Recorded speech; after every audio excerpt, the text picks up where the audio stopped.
नमस्कार, जय हिंद, जय माँ भारती। स्वागत है आपका नमनी एकेडमी में। और ये है हमारा साउथ अमेरिका का last session, socio economic situation of South America, जिसमें हम कुछ करंट और कुछ कंटेम्प्रेरी इश्यूज पे डिस्कस करेंगे साउथ अमेरिका का। और इसके बाद हम मूव ऑन करेंगे ऑस्ट्रेलिया पे। So let's start the class. So first of all, south America के सोशियो इकोनॉमिक सिचुएशंस के बारे में जानने से पहले आपको कुछ चीज़ें साउथ अमेरिका के बारे में जान लेनी होगी। कि हमारा जो क्लासेस था उसमें हमने आपको सबसे पहले बताया साउथ अमेरिका के कंट्रीज़ एंड कैपिटल, वो कंप्लीट हो चुका था। उसके बाद हमने उसका फिज़िकल फीचर्स भी बता दिया आपको। फिज़िकल फीचर्स में आपको माउंटेन, लेक, रिवर, डेजर्ट, ये सारे चीज़ें आपको पढ़ा दी जा चुकी है। अब इसके बाद अब हम लास्ट सेशन में आते हैं। तो पहला देखो, आजकल इशू चल रहा है ना, ये बहुत करंट इशू है, बहुत ही करंट इशू है, गियाना और वेनेजुएला के बीच का। तो इशू इस दोनों देश के बीच में क्या है कि प्रेजेंट डे जो गियाना है ना, आपने जो मैप देखा होगा, आपने देखा होगा इधर गियाना है, इधर वेनेजुएला है, ऐसे वी साथ दिखने वाला कंट्री। इस दोनों के बीच में ये इशू है ऑयल का। और ऑयल के कारण क्या है कि ये दोनों देश के आसपास में कॉन्फ्लिक्ट है। जैसे इधर हमारा चलता है ना पड़ोसी से, तो उसी तरह का थोड़ा मोड़ा छोटा मोटा कॉन्फ्लिक्ट है उनका। और रिसेंटली क्या हुआ है कि 95 एक रेफरेंडम करा गया। रेफरेंडम क्या होता है और प्लेबिसाइड क्या होता है, इसके बीच का डिफरेंस आप मुझे बताओगे कमेंट सेक्शन में। रेफरेंडम और प्लेबिसाइड के बीच का डिफरेंस, वरना आप इसको पॉलिटी पे पढ़ना, पॉलिटी की बुक में आपको मिल जाएगी, ठीक है। तो एक रेफरेंडम हुआ है। रेफरेंडम में 95% ऑफ द वेनेजुएलन सिटीज़न ने ये वोट किया है कि वेनेजुएला को गियाना का कुछ हिस्सा है उसको अपने अंडर ले लेना चाहिए, ठीक है। क्यों? क्योंकि यहाँ पे लगभग 11 बिलियन बैरल ऑफ ऑयल और गैस है, ठीक है। ऑयल और गैस, हर जगह तेल का मारा मारी है, देख रहे हो, हर जगह। तो लगभग 11 बिलियन बैरल तेल है और गैस है वहाँ पे। तो इस कारण से बोला गया, इसमें कुछ ज़्यादा आपको इशू बहुत बड़ा नहीं है, थोड़ा सा ह्यूमन राइट का इशू है इसमें। अनलॉफुल आर्बिट्रेरी किलिंग्स वगैरह का, एक्स्ट्रा जुडिशल किलिंग, प्रिजन, ये सब का इशू है। और आप देखे होंगे कि 2023 में ही रिसेंटली अभी वेनेजुएला से आपका यूएस सैंक्शंस हटाया गया था। यूएस जहाँ सैंक्शन लगाता है तो यूरोप साथ में आ जाता है पूछ की तरह, ठीक है। तो हटाया गया, उसके पीछे भी हम डिस्कस करेंगे, बट वो उतना अभी इम्पॉर्टेंट नहीं है, but still we will discuss it. तो अब नेक्स्ट स्लाइड की ओर चलते हैं। दूसरा इशू हमारा मेजर क्या है, वेनेजुएला क्राइसिस, जो मैंने अभी बताया था। देखो वेनेजुएला में ना यूएस के सैंक्शन के बाद, यूएस का सैंक्शन क्यों हुआ तो वो भी मैंने बता रखा है यहाँ आगे। क्योंकि लगभग आप देखोगे निकोलस मोड्रो वहाँ के प्रेसिडेंट जब थे, इन पे सैंक्शन किया गया था, इनके कारण इनके अदर ऑफिशियल्स पे भी सैंक्शन लगाया गया था। एक तरह से देखो तो इस सैंक्शन का ये नतीजा निकलता है कि हाइपर इन्फ्लेशन। हाइपर इन्फ्लेशन क्या होता है? हाइपर इन्फ्लेशन, देखो ये सब इकोनॉमिक टर्म है, ठीक है, ये आप इकोनॉमिक्स में पढ़ोगे, लेकिन फिर भी मैं बता देता हूँ। हमारे देश में इन्फ्लेशन का क्या दिया गया है, एक बार है कि हमें 4% पे इन्फ्लेशन को कंट्रोल रखना है, ठीक है।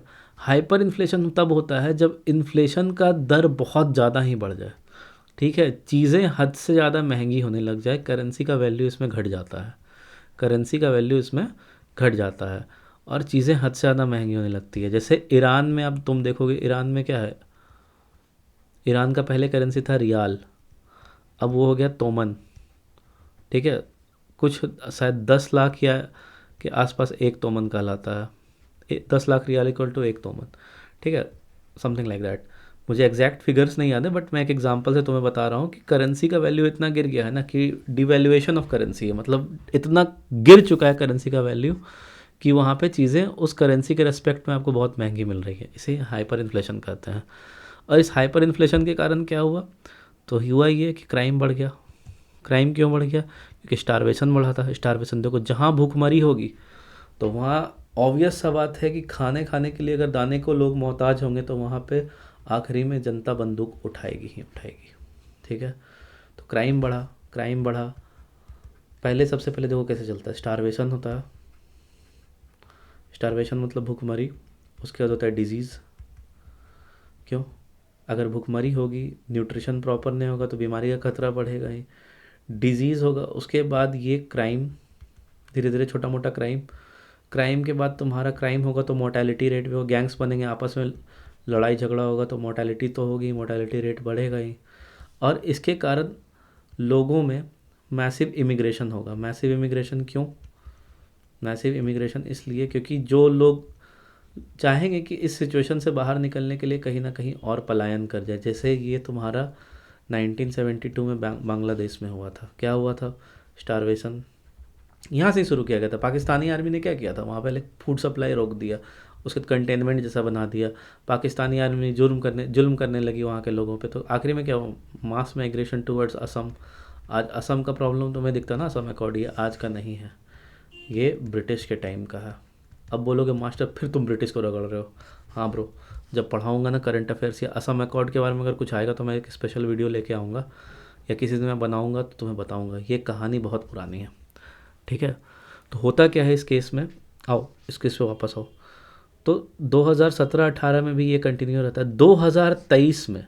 2023 में यूएस ने वेलकम की announcement of political agreement between representatives of Maduro and unitary platform. देखो इसको तुमको याद रखने की ज़रूरत नहीं है, मतलब ये समझो कि 2023 में यूएस ने अपना सैंक्शन को थोड़ा सा लिबरलाइज़ किया। क्यों किया?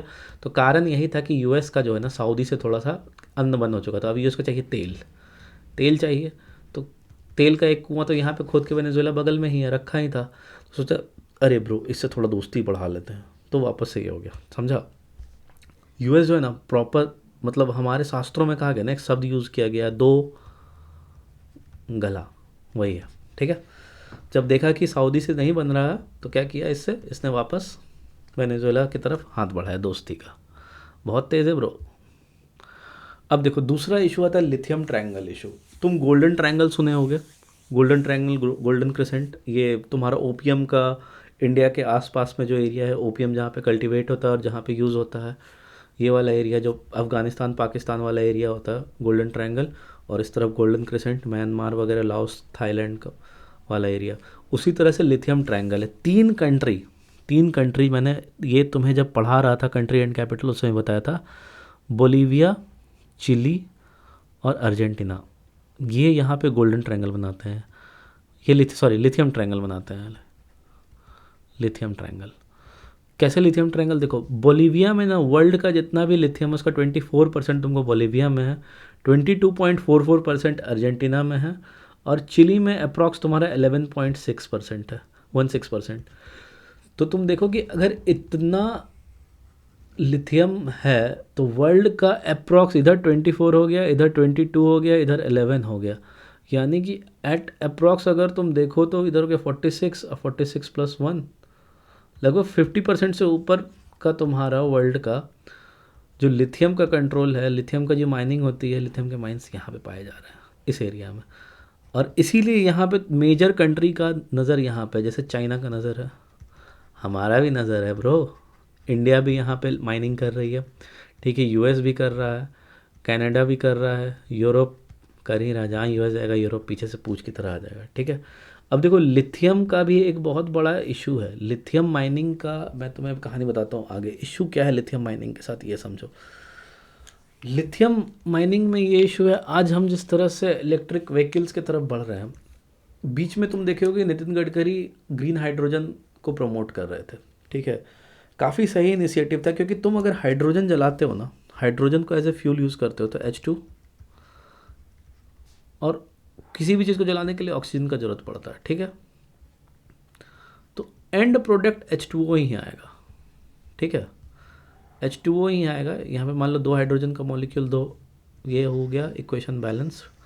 एंड प्रोडक्ट तुम्हारा हाइड्रोजन, मतलब वाटर ही आता।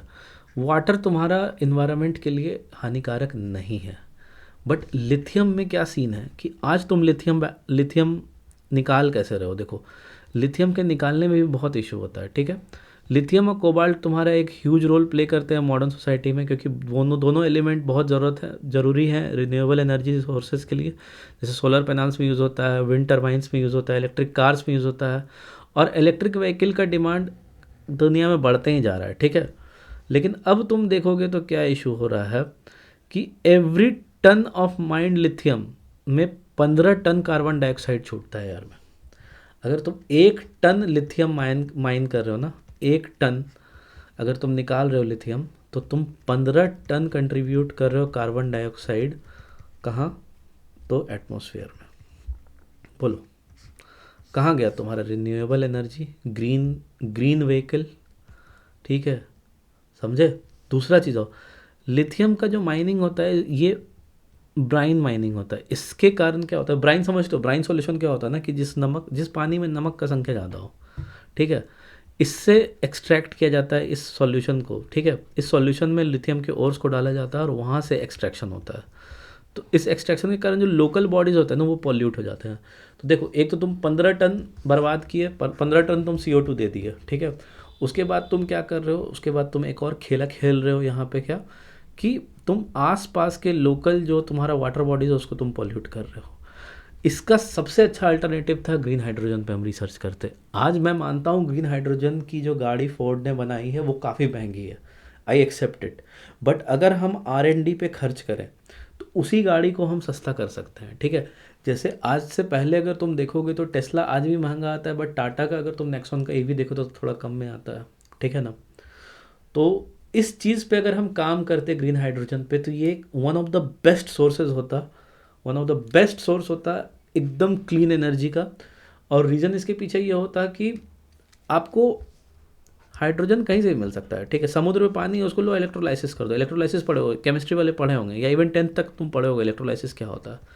तो अगर तुम इलेक्ट्रोलाइसिस कर देते तो वहाँ से तुमको हाइड्रोजन मिल जाता। तो once you get the hydrogen you can burn that hydrogen to release energy, and the end product of this reaction will be H2O, water, ठीक है। अगेन तुम इसको इलेक्ट्रोलाइसिस कर सकते थे, बट हम क्या कर रहे हैं, हम जा रहे हैं लिथियम, हम जा रहे हैं EV की ओर, इलेक्ट्रिक व्हीकल की ओर। और इससे इशू क्या आ रहा है, तो इससे इशू ये आ रहा है कि पॉल्यूशन तो बढ़ ही रहा है, ठीक है, पॉल्यूशन कम नहीं होने का नाम नहीं ले रहा है। हर टन और निकालने के बाद हम 15 टन CO2 कंट्रीब्यूट कर ही रहे हैं। उसके अलावा हम लोकल जितनी भी वाटर बॉडीज़ है उसको भी हम डिस्टर्ब कर रहे हैं। तो एक इकोलॉजिकल डिस्टर्बेंस तो अभी भी चल रहा है, ठीक है। देखो, इंडिया अगर किसी चीज़ में पहल रहा लाएगा ना, जैसे ग्रीन हाइड्रोजन में हम ला रहे थे, तो US उसको गंदा बताएगा ही, क्योंकि इनका मार्केट कैसे चलेगा, ठीक है। अब आगे आओ, एक और मेजर इशू जो तुम्हारा जोग्राफिकल इशू जो है, major geographical issue South America के साथ, वो है तुम्हारा अर्थक्वेक का। अर्थक्वेक अगर तुम देखोगे ना, देखो दिखाता हूँ मैं रिसेंट के, ये देखो 6 डे एगो, ठीक है, 6 डे एगो 4.6, 4.5, 6 डे एगो 4.4, 1 वीक, ठीक है। कहाँ पे आ रहा है, तो शायद एंटीनियो, अर्जेंटीना के पास, अर्जेंटीना के पास। अब तुम पूछोगे मास्टर इतना अर्थक्वेक आता है, दिक्कत नहीं होता है? तो डेप्थ देखो ब्रो, ये डेप्थ देखो कितना डेप्थ है, ठीक है। ये सब थोड़ा नज़दीक है, ये सबसे थोड़ा असर पड़ता होगा। तो पूछोगे इतना अर्थक्वेक क्यों आता है, तो मैंने तुम्हें पहले भी बताया था कि यहाँ पे टेक्टोनिक एक्टिविटीज़ बहुत हाई हैं। टेक्टोनिक एक्टिविटीज़ क्यों हैं तो समझो, क्योंकि वेस्टर्न पार्ट जो है ना कंटिनेंट का, ये जो तुम्हारा वेस्टर्न पार्ट है, ये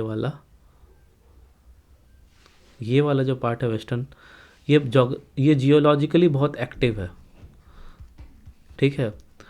और ये सबडक्ट कर रहा है, ठीक है, ये सबडक्ट कर रहा है tectonic plate activity. Nazca tectonic plate जो है और पैसिफिक टेक्टोनिक प्लेट, ये नाज़का हुआ, ये पैसिफिक हुआ, ये सबडक्ट कर रहा है। तो इसके कारण क्या हो रहा है कि टेक्टोनिक एक्टिविटीज़ बढ़ जा रही है, ठीक है। यही चीज़ देखो मैंने यहाँ लिख दिया, with Nazca tectonic plate and also with Pacific tectonic plate, since both Nazca and Pacific tectonic plates और ओशियनिक प्लेट्स। अब पूछोगे ओशियनिक प्लेट्स क्या होता है, तो ब्रो रुक जाओ, फिजिकल ज्योग्राफी आ रहा है पढ़ना वहाँ पे। They are heavier and they subduct below the lighter plate of South America, thus enabling the pressure and temperature from the mantle to come out towards surface on this boundary lines. This creates a lot of earthquake as well as volcanic activities. Due to its placement along the tectonic plate and the presence of subduction zone, South America is prone to earthquake. यहाँ पे बहुत earthquake, इधर specific ring of fire है, अगला देखना slides मैंने लगाया भी है, ठीक है। तो जो तुम्हारा पेरू हो गया, चिली हो गया, इस ये सब जो ट्रेंच है ना, along the trench of Peru and Chile the Nazca plate is subducting. Nazca plate subduct कर रहा है, मतलब जो नाज़का प्लेट है वो साउथ अमेरिकन प्लेट के अंदर जा रहा है। अब देखो, जो चीज़ इस तरह से है, ठीक है, इसको तुम इस तरह से अंदर जाओगे तो कुछ अंदर जाएगा तो कुछ तो बाहर आएगा ना। यहाँ वाला जो प्रेशर बनेगा तो ये तो बाहर आने की कोशिश करेगा ना, ये उद्गार बाहर आने की कोशिश कर रहा है, जिसके कारण वॉल्केनिक एक्टिविटीज़ वहाँ पे बहुत हाई है। ठीक है, अब देखो यहाँ पे ये है पैसिफिक रिंग ऑफ फायर। इन सब जगह पे जो है तुमको जो प्लेट बाउंड्रीज है ना वो इन सब जगह पे है। अब पूछो कि प्लेट बाउंड्रीज क्या है, तो रुक जाओ, फिजिकल ज्योग्राफी में समझना, बहुत अच्छे से समझा दूंगा। यहाँ पे दो प्लेट आपस में सट रहे हैं, मिल रहे हैं, एक एक दूसरे के अंदर कुछ घुस रहे हैं, कुछ बाहर आ रहे हैं। इस कारण से ये जगह बहुत highly active, prone to volcanic activities है। तो ये मेजर 4 इशू थे। एक और इशू था अमेज़न फॉरेस्ट वाला, लेकिन मैंने सोचा उसे तुम्हें इन्वायरमेंट में बताया जाए या फिर एक स्पेशल मिसलेनियस वीडियो में मैं बताऊंगा उसको। ठीक है, अब मैं एक और प्लेलिस्ट क्रिएट करूंगा जिसमें मिसलेनियस वीडियो होगा, जिसमें कुछ करंट अफेयर्स वगैरह में डील करूंगा। जैसे तुम देखोगे कि अभी रिसेंटली दाऊद इब्राहिम को असैसिनेशन का सुना होगा, बट कुछ और कारण था पाकिस्तान में, उस कारण से उसको मतलब इंटरनेट शट डाउन किया गया। तो इन सब पे भी मैं वीडियो लाने का सोच रहा हूँ। थोड़ा सा टाइमिंग का इश्यूज़ हो जाता है क्योंकि ऑफिस भी मैनेज करना पड़ता है और साथ में अपनी भी पढ़ाई है, तो पढ़ने के साथ साथ तुम्हें भी पढ़ाना होता है। तो इन सब चीज़ों को थोड़ा देख के जो टाइम नहीं मिलेगा उस हिसाब से मैं वीडियो करूँगा। ठीक है, तो ध्यान रखना अपना। Have a great day. Winter है, थोड़ा ध्यान रखो और दबा के पढ़ो, सही से सिलेक्शन लेना है। Thank you. जय हिंद, जय माँ भारती।